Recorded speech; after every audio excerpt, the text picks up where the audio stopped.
Desde el minuto cero, el asalto al Palacio de Justicia por parte del M-19 y la respuesta de la fuerza pública marcaron una cadena de hechos que durante 28 horas pusieron a magistrados y a cientos de civiles inocentes en el ataque más cruento que se haya visto en una ciudad colombiana. Nada de esto habría pasado si el M-19 no hubiese iniciado una acción deliberada y violenta. Basados en el informe final de la Comisión de la Verdad, reconstruimos lo que ocurrió durante la ocupación de este símbolo de la justicia, que uno de los magistrados investigadores calificó como la segunda gran tragedia del siglo pasado después del 9 de abril. Nancy Velasco reconstruyó la historia.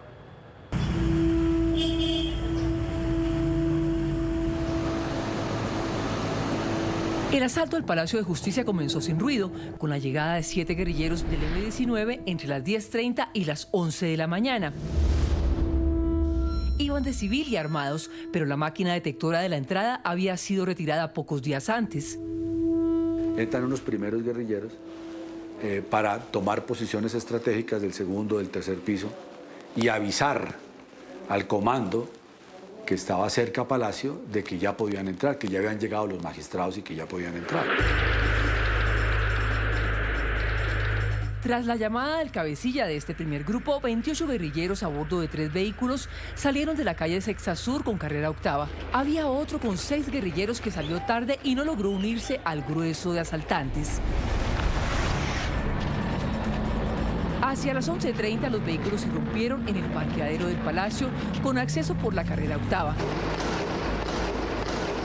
Abrieron fuego de manera indiscriminada, asesinaron a 2 vigilantes y fueron enfrentados por escoltas de los magistrados. En ese fuego cruzado murieron 2 del M-19, 5 fueron heridos y perdió la vida un transeúnte que pasaba cerca de la entrada al sótano. Subieron a tomarse el Palacio piso por piso, secuestraron a los magistrados, amarraron a los magistrados. Antes del movimiento de tropa, hubo reacciones de un policía que prestaba servicio en la zona y un subteniente con 2 agentes de la cuarta estación, a quienes se unieron hombres del DAS, el F2, el Grupo de Operaciones Especiales, un exinfante de Marina al que llamaban el Rambo Criollo y un policía que estaba de vacaciones. 4 de ellos murieron.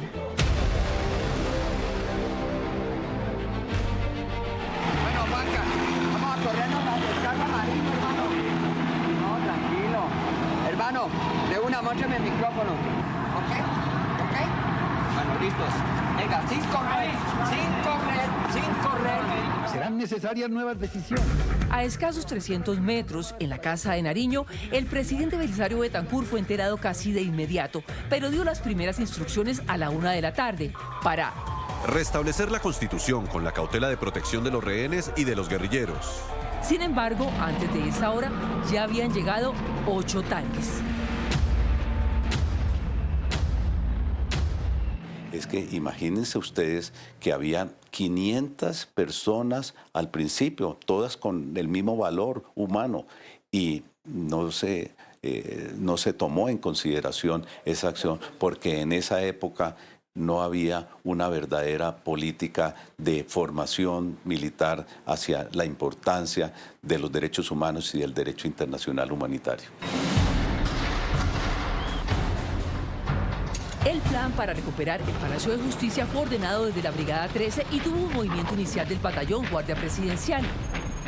Al rato hubo despliegue del Batallón de Policía Militar para aislar el área, de la Escuela de Artillería que tomó posición en la zona suroriental, el Escuadrón Rincón Quiñones en la carrera octava y el Escuadrón de Caballería en la Plaza de Bolívar. Todo el mundo sabía que se iban a tomar la Corte Suprema, habían encontrado documentos, habían encontrado planos. Se sabía que fue una toma anunciada. Entonces el operativo de respuesta a la toma ya estaba definido, ya estaba decidido. ¿Quién iba a hacer qué? Antes de la 1:30 de la tarde entró por la puerta del sótano el primer tanque, un Urutu con 9 militares que además fue escudo para el ingreso de 14 soldados del Guardia Presidencial. Un golpe a la entrada le tumbó la ametralladora y fue recibido con explosivos. Ahí se produjo el primero de 3 incendios. Allí se logró la primera evacuación de civiles que estaban atrapados en alguno de los 3 niveles del parqueadero y en áreas cercanas.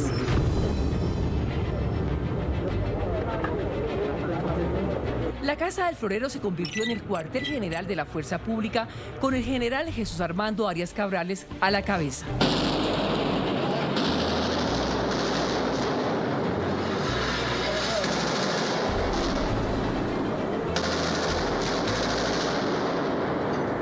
Hacia las 2 de la tarde, un tanque cascabel derribó la puerta de la entrada principal del Palacio de Justicia. Entró seguido de otro tanque y al poco rato por esa misma puerta ingresaron otros 2. De ahí hasta las 10 de la noche continuaron entrando por el frente y por el sótano.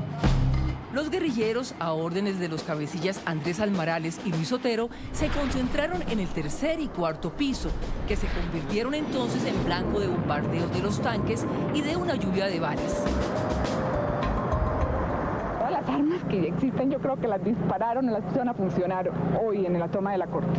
Ellos jamás dimensionaron esa respuesta ni que el Estado fuera a desatender una institución tan respetable como era la Corte Suprema de Justicia, el Consejo de Estado, bueno, la cúpula de la justicia, es que era el templo de la justicia. Los asaltantes se atrincheraron en el último piso, donde estaban los despachos de la mayoría de los magistrados de la Corte Suprema de Justicia, la presidencia y la sala plena. Los guerrilleros, de ver que el ejército no paraba de disparar, y entonces lo que hacen es utilizar a los magistrados como carne de cañón y protegerse con los magistrados. Uno de los rehenes era el presidente de la Corte, Alfonso Reyes Echandía, quien después de varios intentos por comunicarse con el presidente de la República, habló a través de la radio para lanzar la súplica que nadie en el gobierno atendió. Alfonso Reyes Echandía, cuéntenos, pero ¿qué hay que hacer? Pues que el presidente de la República dé finalmente la orden de que cese el fuego. Inmediatamente. Hacia las 5 de la tarde de ese miércoles 6 de noviembre, el general Víctor Delgado Mayarino, director de la policía, atendió la orden del jefe de Estado y habló por teléfono con Reyes Echandía, quien le reiteró la súplica para que suspendieran el operativo, pero el gobierno no estaba dispuesto a negociar, entre otras razones por la actitud criminal que mostró el M-19 desde el primer momento. ¡Ojo! ¡Allá va venía! El oficial también habló con el guerrillero Luis Otero, quien rechazó el ofrecimiento de respetarle la vida y un juicio imparcial a cambio de que se rindieran. Otero lo que era un asesino. Y Otero lo que era un cobarde. Otero decide tomarse la Corte porque está desprotegida. Es fácil tomarse la Corte. Y es fácil entrar asesinando gente. A esa hora, unidades élite de la policía intentaron entrar al 4.º piso a través de la terraza, pero se encontraron con una puerta de acero difícil de tumbar y desconocían los planos del edificio. Un capitán fue asesinado y se cree que las explosiones para derribar la puerta causaron la muerte de algunos rehenes y guerrilleros que estaban en el costado nororiental.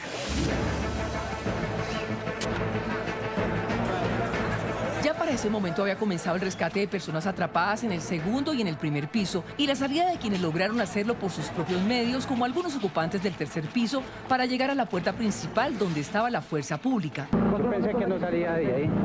¿Cuántos guerrilleros calculados que había dentro? No sé, eso era una gritería ahí.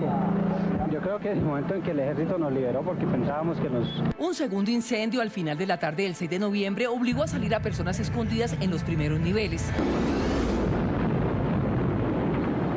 Es probable que este se haya producido, al igual que la fatal conflagración del 4.º piso, por las numerosas y poderosas cargas explosivas, los disparos de rockets al interior y desde la parte externa del Palacio de Justicia, o incluso que haya sido provocado deliberadamente.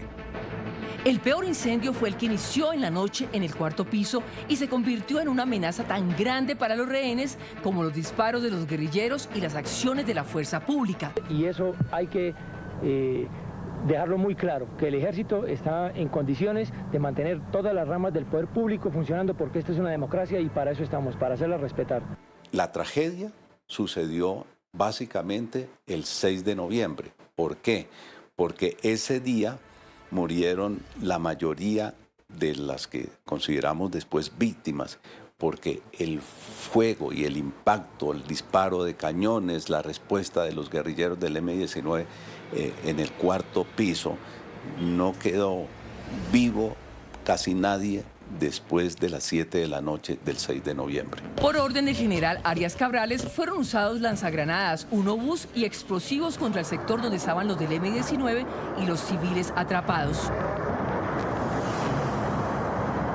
En las horas finales, unas 60 personas fueron llevadas a un baño de 20 metros cuadrados entre el segundo y tercer piso, que se convirtió en el último lugar de resistencia de los asaltantes. Las palabras difícilmente pueden definir la angustia que soportaron entre el lanzamiento de rockets, granadas y explosivos del ejército y los disparos de los guerrilleros. Su vida parecía ser lo que menos importaba. Y deciden enviar un emisario, los que están en el baño, para que contacte a la Cruz Roja e informe que todavía hay rehenes, que todavía hay magistrados y que cese el fuego. Insistían en que parara el fuego. Y ahí la fuerza pública y el ejército identifican dónde es que los tienen y empiezan a disparar el tanque contra los baños. Siete de las personas secuestradas en ese baño murieron antes de que se lograra una evacuación final del palacio.